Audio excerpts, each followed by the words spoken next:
Hello all my dear friends. आज का जो हमारा टॉपिक है वो जो पिछला हमारा वीडियो में टॉपिक था राजस्थान प्रदेश में वन्य जीव अभ्यारण्य, उसका थर्ड पार्ट बाकी रह गया था, उसको कवर करेंगे। तो ये लास्ट पार्ट है जो हमारे राजस्थान प्रदेश में जो भी वन्य जीव अभ्यारण्य है उनसे संबंधित। तो देखते हैं क्या क्या इंपॉर्टेंट पॉइंट है हर डिस्ट्रिक्ट वाइज। तो महत्वपूर्ण पॉइंट हमें जो याद रखने हैं। तो सबसे पहले हम बात करते हैं अलवर की। ये जो आपको मैप में दिख रहा है अलवर, ये रहा अलवर। और इसके बारे में जो चर्चा की है वो इस बॉक्स में की हुई है। तो देखते हैं क्या क्या इंपॉर्टेंट पॉइंट है हमारे एग्जाम पॉइंट ऑफ व्यू से। इस बॉक्स में बात की हुई है इंपॉर्टेंट पॉइंट की। तो सबसे पहले बात कर रहे हैं अलवर की। तो अलवर में कौन सा वन्य जीव अभ्यारण्य है? सरिस्का वन्य जीव अभ्यारण्य, याद रखना है। कौन सा वन्य जीव अभ्यारण्य है? सबसे पहली चीज़ तो यही याद रखनी है कि भाई किस डिस्ट्रिक्ट में कौन सा वन्य जीव अभ्यारण्य है। तो हम देखते हैं कि जो सरिस्का वन्य जीव अभ्यारण्य है वो अलवर डिस्ट्रिक्ट के अंदर है। अब देखते हैं इसके बारे में क्या क्या इंपॉर्टेंट फैक्ट दिए हुए हैं। यह अलवर में स्थित है सरिस्का वन्य जीव अभ्यारण्य। इसमें एक और अभ्यारण्य सरिस्का ए है। एक और अभ्यारण्य है जो जिसका नाम है सरिस्का ए है, जो राज्य का सबसे छोटा अभ्यारण्य है। जो राज्य का सबसे छोटा अभ्यारण्य है। राज्य में दूसरी बाढ़ परियोजना 1978 में यहाँ शुरू हुई।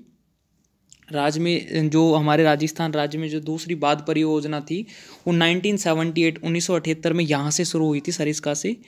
यहाँ पर सर्वाधिक लंगूर, बंदर, हरे कबूतर पाए जाते हैं। सर्वाधिक क्या पाए जाते हैं? लंगूर, कबूतर और बंदर पाए जाते हैं।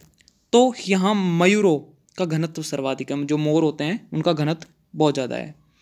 इसमें पांडुपोल हनुमान जी, जो पांडुपोल जी का जो मंदिर है, नीलकंठ महादेव, भरतहरि, ताल वृक्ष, राजौरगढ़ नामक स्थान पर शिव, वेन्नौगजा, शांतिनाथ जैन मंदिर आदि दर्शनीय स्थल हैं। और इसी अभ्यारण्य के अंदर कौन कौन सी चीज़ें देखने को हैं? पांडुपोल हनुमान जी का मंदिर, नीलकंठ महादेव का मंदिर, भरतहरि जी का धाम, ताल वृक्ष है, राजौरगढ़ नामक स्थान पर शिव व नौगजा, शांतिनाथ जैन मंदिर आदि दर्शनीय स्थल हैं। यह अभ्यारण्य 2005 में बाघ शिकार प्रकरण हेतु चर्चित रहा।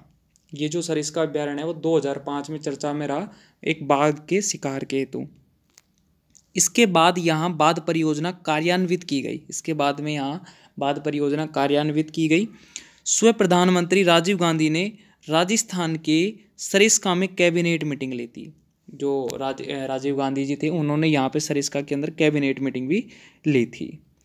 अब हम चर्चा करते हैं आगे इम्पोर्टेंट अभ्यारण्य के बारे में, जो कि अब ये जिस अभ्यारण्य की हम बात कर रहे हैं ये 3 जिलों को कवर करता है। कौन कौन से? एक तो है पाली, एक है राजसमंद और एक है उदयपुर। इन तीनों जिलों में ये फैला हुआ है। तो देखते हैं ये कौन सा अभ्यारण्य है। ये जो अभ्यारण्य है इसका नाम है कुंभलगढ़ वन्य जीव अभ्यारण्य। क्या है? कुंभलगढ़ वन्य जीव अभ्यारण्य, जो कि 3 जिलों में फैला है। कौन कौन से जिले हैं? उदयपुर, राजसमंद और पाली जिलों में फैला हुआ है। इसे भेड़ियों के प्रजनन स्थली कहते हैं। इसे क्या कहते हैं? भेड़ियों की प्रजनन स्थली कहते हैं।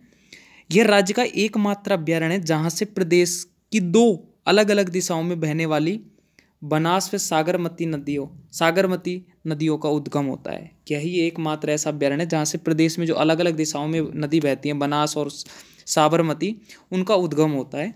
ये नदियाँ अपना जल देश के 2 अलग अलग सागरों में गिराती है। ये नदियाँ हैं ये अपना जल देश, ये दोनों की दोनों जो नदियाँ हैं बनास और सागरमती, ये अपना जो जल होता है उनको अलग अलग जगह पे गिराती है। यह अभ्यारण्य जंगली घूसर मुर्गे, चंदन के वृक्ष, कुंभलगढ़ दुर्ग, रणकपुर के मंदिर और परशुराम महादेव के मंदिर हेतु प्रसिद्ध है। ये जो अभ्यारण्य है ये किस किस के लिए प्रसिद्ध है? चंदन के वृक्ष के लिए, कुंभलगढ़ दुर्ग के लिए, रणकपुर के मंदिर के लिए, परशुराम महादेव का मंदिर और जंगली घूसर मुर्गों के लिए ये प्रसिद्ध है। अब हम देखते हैं आगे इम्पोर्टेंट अभ्यारण्य, जो कि हमारे एग्जाम पॉइंट ऑफ व्यू से काफ़ी इम्पोर्टेंट है। अब इसमें जो अभ्यारण्य है जिसकी अब हम चर्चा करेंगे, ये अभ्यारण्य है राष्ट्रीय चंबल घड़ियाल वन्यजीव अभ्यारण्य। राष्ट्रीय चंबल घड़ियाल वन्यजीव अभ्यारण्य। तो ये कौन कौन से जिलों को कवर करता है? सबसे पहले तो ये देख लेते हैं। कोटा, सवाई माधोपुर, करौली और धौलपुर, ये 4 जिलों को कवर करता है। कौन सा वन्यजीव अभ्यारण्य? राष्ट्रीय चंबल घड़ियाल वन्यजीव अभ्यारण्य। राष्ट्रीय चंबल घड़ियाल वन्यजीव अभ्यारण्य 4 जिलों को, कौन कौन से जिलों को? करौली, धौलपुर, सवाई माधोपुर और कोटा। अब इसके बारे में देखते हैं क्या क्या इंपॉर्टेंट फैक्ट है जो हमें एग्जाम पॉइंट ऑफ व्यू से याद रखने हैं। राष्ट्रीय चंबल घड़ियाल वन्यजीव अभ्यारण्य, इसे घड़ियालों की प्रजाति को संरक्षित करने के लिए घड़ियालों का संसार के नाम से जाना जाता है। इसे किस नाम से जाना जाता है? घड़ियालों के संसार के नाम से जाना जाता है। यह राज्य का एकमात्र जलीय अभ्यारण्य है, एकमात्र जलीय अभ्यारण्य जो अंतर्राज्यीय अभ्यारण्य राजस्थान, मध्य प्रदेश व उत्तर प्रदेश में फैला हुआ है, जो कि ये 3 राज्यों में फैला हुआ है, उत्तर प्रदेश, मध्य प्रदेश और राजस्थान। ये करौली, धौलपुर, सवाई माधोपुर की सीमा पर व कोटा में फैला हुआ है। और हमारे राजस्थान में किन किन जिलों में फैला है? धौलपुर, करौली, सवाई माधोपुर और कोटा। जहाँ शिशुमार, चप्पल गंगाई डॉल्फिन या उदबिलाव व गांगे सूप जैसे स्तनधारी जीव पाए जाते हैं। इस प्रकार के जीव यहाँ पर पाए जाते हैं। अब हम आगे चलते हैं, आगे देखते हैं क्या क्या इंपॉर्टेंट पॉइंट है। अब हम देखते हैं सिरोही के अंदर, सिरोही के अंदर कौन सा अभ्यारण्य है? माउंट आबू वन्यजीव अभ्यारण्य है। कौन सा है? माउंट आबू वन्यजीव अभ्यारण्य है। यह राज्य का एकमात्र पहाड़ी पर स्थित अभ्यारण्य है। यह राज्य का एकमात्र पहाड़ी पर स्थित अभ्यारण्य है जो जंगली मुर्गों, जो किसके लिए? जंगली मुर्गों, भालुओं, लूबलेफेरिस, सबसे सुंदर मछली होती है जो कि लूबलेफेरिस, एवं डिकिल पटेरा आबूएनसिस घास विश्व के एकमात्र यहीं पाई जाती है। कौन सी? डिकिल पटेरा आबूएनसिस घास विश्व की एकमात्र घास जो कि यहीं पाई जाती है, हेतु प्रसिद्ध है। वर्तमान में यह अभ्यारण्य की गिनती में नहीं आता है। वर्तमान में अभी यह अभ्यारण्य की गिनती में नहीं है। इंपॉर्टेंट पॉइंट क्या दिया है? इंपॉर्टेंट पॉइंट है कि ग्रीन मुनिया नामक चिड़िया आबू पर्वत पर मिलती है। कौन सी चिड़िया? ग्रीन मुनिया जो चिड़िया है वो आबू पर्वत पर मिलती है। अभी हाल ही में वर्तमान में ये माउंट आबू वन्यजीव अभ्यारण्य के उसमें लिस्ट में नहीं आता है। अब हम बात करते हैं उदयपुर की। उदयपुर में देखते हैं, उदयपुर में कौन सा है? फुलवारी की नाल वन्यजीव अभ्यारण्य। कौन सा है? फुलवारी की नाल वन्यजीव अभ्यारण्य, जो कि एग्जाम पॉइंट ऑफ व्यू से काफ़ी इंपॉर्टेंट है। फुलवारी की नाल वन्यजीव अभ्यारण्य कहाँ है? उदयपुर में है। इसमें देश का प्रथम ह्यूमन एनाटॉमी पार्क स्थित है। कौन सा पार्क स्थित है? ह्यूमन एनाटॉमी पार्क स्थित है। कौन सा पार्क स्थित है? ह्यूमन एनाटॉमी पार्क स्थित है। यहीं से मानसी वाकल नदी का उद्गम है। कौन सी नदी का उद्गम है? मानसी वाकल नदी का उद्गम है। कौन सी नदी का उद्गम है? मानसी वाकल नदी का उद्गम है। वह सोम नदी प्रवाहित होती है और सोम नदी भी यहीं से प्रवाहित होती है। दूसरा कौन सा है फिर? सज्जनगढ़ वन्यजीव अभ्यारण्य। दूसरा है उदयपुर के अंदर सज्जनगढ़ वन्यजीव अभ्यारण्य। यह नीलगाय व लोमड़ी हेतु प्रसिद्ध है। यह नीलगाय एवं लोमड़ी हेतु प्रसिद्ध है। यह राज्य का प्रथम जैविक उद्यान बनाया गया है। यह राज्य का प्रथम जैविक उद्यान बनाया गया है। तीसरा कौन सा है? जयसंबंध वन्यजीव अभ्यारण्य। तीसरा कौन सा है? जयसंबंध वन्यजीव अभ्यारण्य। इसको जलचरों की बस्ती के उपनाम से जाना जाता है। इसको जलचरों की बस्ती के उपनाम से जाना जाता है। इसमें सर्वाधिक बघेर, बहोरा, पक्षी का आश्रय स्थली, 6 होदिया, रूठी रानी का महल भी स्थित है। इसमें कौन कौन से? सर्वाधिक बघेर, बहोरा, पक्षी का आश्रय स्थली, 6 होदिया और रूठी रानी का महल भी यहाँ स्थित है। अब हम बात करते हैं प्रतापगढ़ के बारे में। कौन सा वन्यजीव अभ्यारण्य है यहाँ पे?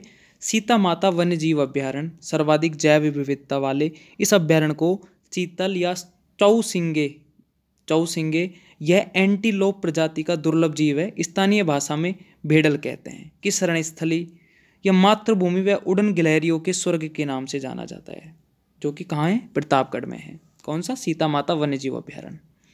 आगे चलते हैं। अभ्यारण्य में सर्वाधिक सागवान के वन। एकमात्र इसी अभ्यारण्य में उड़न गिलहरी साधारणतः महुआ के पेड़ पर रहती है तथा इसे देखने का अच्छा समय सूर्य के छिपने के बाद का है। सूर्य के छिपने के बाद का है। स्थानीय नाम आसोवा है। इस स्थानीय नाम इसका क्या है? आसोवा है। वन औषधियाँ हिमालय के बाद सर्वाधिक पेंगोलिन, स्थानीय भाषा में आडाहुला आदि मिलते हैं। वन औषधियाँ भी यहाँ पे मिलती हैं। हिमालय के बाद में सर्वाधिक यहीं मिलती है। इसमें सीता माता का मंदिर, लवकुश नामक 2 जल स्रोत हैं। यहाँ से कर्ममोचिनी व जाखम नदी का उद्गम होता है। यहाँ से कर्ममोचिनी नदी या जाखम नदी का उद्गम होता है। यह अभ्यारण्य अरावली विंध्याचल पर्वतमाला व मालवा के पठार के संगम स्थल पर है। कौन सा? सीता माता वन्यजीव अभ्यारण्य, जो कि प्रतापगढ़ में है। तो थैंक यू फ्रेंड्स, आज का हमारा ये टॉपिक कंप्लीट हुआ। तो एक इम्पोर्टेंट बॉक्स के अंदर ऊपर दिया है एक टॉपिक, एक पॉइंट और, राजस्थान के उदयपुर जिले में सर्वाधिक संख्या में वन्यजीव अभ्यारण्य है। राजस्थान का जो उदयपुर जिला है उसमें, क्योंकि हमने देखे भी थे, 3 थे। कौन कौन से थे? फुलवारी नाल वन्यजीव अभ्यारण्य, सूजा सज्जनगढ़ वन्यजीव अभ्यारण्य और जयसमंद वन्यजीव अभ्यारण्य। तो थैंक यू फ्रेंड्स, आज का ये हमारा टॉपिक कंप्लीट हुआ। नेक्स्ट वीडियो में अगले टॉपिक के साथ मिलते हैं, तब तक के लिए बाय, टेक केयर।